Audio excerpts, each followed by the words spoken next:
นำเพื่อมาก็เป็นที่ต่อไปแต่ที่นี้อาจจะเป็นประธานก็จริงแต่ว่าหลักๆก็กำนันสุรเทพตากำนันเนาะจะเป็นตัวขับเคลื่อนที่จะครอบงานก็ขอมอบภารกิจนี้หลักๆคือก็กำนันติดต่อไปครับก็นมัสการนะครับท่านหลวงพ่อนะครับท่านพระโอโปสิตปริยัติยพรเจ้าอาวาสวัดตาแดงเจ้าคณะตำบลสุเทพเขตหนึ่งนะครับในโดยเฉพาะวัดอุโมงค์ของเรานะครับถูกเป็นหนึ่งนะครับในการนำเสนอชื่อนะครับเป็นมรดกโลกเพราะฉะนั้นวันนั้นนะครับทางไอสุมาเลิศนะครับทางวิไลนะครับซึ่งเป็น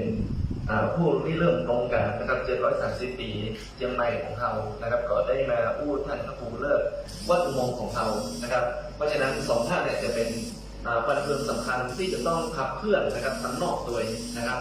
แล้วก็ในส่วนของเรานะครับที่เราได้พูดกันไว้นะครับที่ได้มีการแต่งตั้งนะครับคณะทำงานซึ่งการจัดประเมินถ้าเป็นไปได้ถ้าสมมติว่าเราขึ้นเป็นมรดกโลกนะครับปี2570นะครับ70ก็ครบรอบ730 ปีเชียงใหม่ของเรานะครับถ้าหากว่าเราได้ประกาศนะครับเป็นเมืองมรดกโลกก็จะถูกประกาศครบรอบ730 ปีของเมืองเชียงใหม่ไปด้วยนะครับเพราะฉะนั้นวันนี้นะครับก็เลยเป็นที่มาที่ไปว่าในโครงการนะครับเพราะฉะนั้นหัวหน้าวิทยานะครับก็ต้องร่วมกันเป็นคณะทำงานโดยกันไปก่อนนะครับ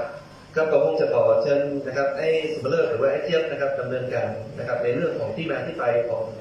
งมรดกโลกวันนี้เขาพูดถึงวัดอุโมงค์นะครับอย่างที่นายกพูดที่วันนี้เขาตั้งคณะทำงานเฉพาะของวัดอุโมงค์นี้ขึ้นมานะครับเพื่อจะได้มีการขับเคลื่อนมีการต่องานนะครับถ้าว่าเขาไม่ได้ตั้งแล้วมันก็ไม่มีรักนะครับเพราะฉะนั้นวันนี้นะครับหลวงพ่อนะครับบอกว่าคณะสงฆ์บอกว่าวัยปกครองท้องถิ่นนะครับวัยในส่วนของท้องที่นะครับรวมถึงนะครับหน่วยงานราชการภาคประชาชนวันนี้นะครับวันนี้เราตั้งคณะทำงานขึ้นมาที่เป็นหลักๆนะครับซึ่งโอกาสต่อไปในการที่ผ่านเวทีนี้เสร็จเรียบร้อยนะครับก็คงจะเป็นเวทีที่เราต้องเป็นบอกกล่าวชาวบ้าน